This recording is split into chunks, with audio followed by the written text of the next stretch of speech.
Continuing our coverage of the 2008 New York Auto Show, we're at the Saleen stand. Saleen is a name that we always associate with performance, and I don't think there's any Saleen that I've seen in recent memory that represents performance nearly as much as what we're standing in front of.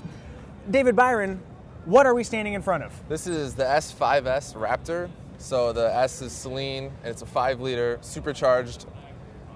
The Raptor is kind of the name for, a bird of prey, a predator. Also, the Air Force has named their newest fighter plane the F-22, the Raptor, yep. yeah. So we wanted to really just make something that's American, muscle, power, but bring a sophistication to the supercar market so we can put this out on an international level and compete against the likes of Audi, Ferrari, Lamborghini. Everybody's jumping into the market with really good supercars, and we just really want to represent America. First things first, designing a supercar, that's a pretty hard job because there's a lot of precedent. There's a lot of cars out there. How do you design something that is clearly a supercar, yet completely original?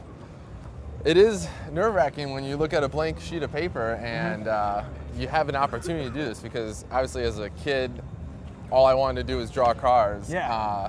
But when it's actually money on the line and time on the line, it's a totally different game. And we went through 5 months of design, and ASC, American Specialty Cars, we've now merged with Saleen.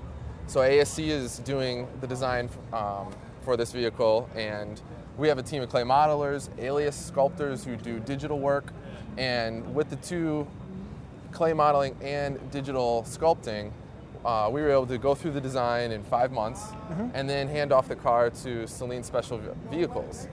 So there's a guy, Todd Helms, who leads the team there, and they built the car in about, a month and a half. Yeah. Well, so what are some of let's talk about the design of the car itself. Sort of walk us through some of the things that will stand out as you walk by. Well, the headlights here obviously are really extreme. I wanted them to look fast. Yeah. So they're stretched farther than most people would typically look at a headlight. It just rolls up the fender line. It's extremely kind of aggressive, like eyes. Bird of prey, Raptor. We wanted to incorporate some carbon fiber treatment. So a lot of supercars are completely carbon fiber, and they're painted, and you don't see all of it. So I wanted to do the front splitter and some of the pieces in that. And Saleen in the past, the S7 had a ton of gill treatment, and some people loved it, some people criticized it.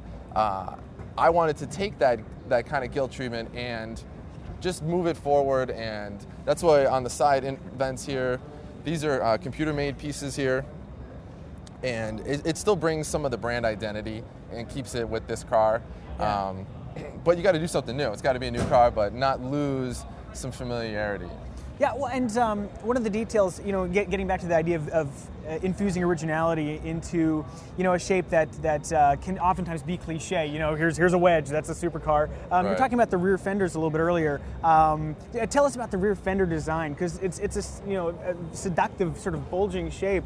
Yeah, the rear fender here was in the early sketch phase was something everybody was gravitating to. Yeah. So they just saw these rear fenders that are.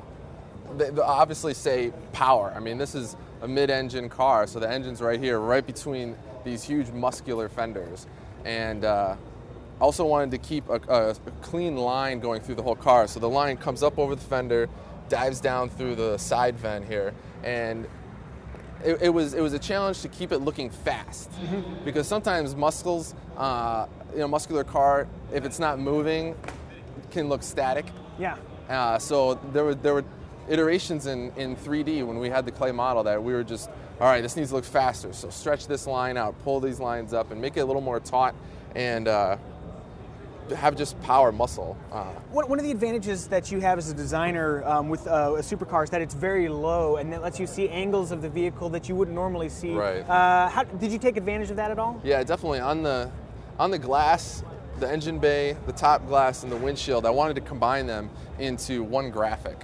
So we've got panoramic possibilities, open air possibilities, but really it's just the graphic between body color and the black lines on it. So it's just one shape looking around the whole car. Because like you said, most cars you can't see the top of the car, especially if it's a truck or SUV. The top of the car doesn't mean anything, it's a roof rack. Yeah. But on a supercar, the plan view and looking down on it, it's a huge part of the design. David Byron from Saleen, the only thing more attractive than this spinning on this little rack here will be seeing it out in the real world and in motion. Yes, I can't wait. Thanks for talking to us. Thank you. And keep it right here on Kelley Blue Book's KBB.com for more coverage of the New York Auto Show.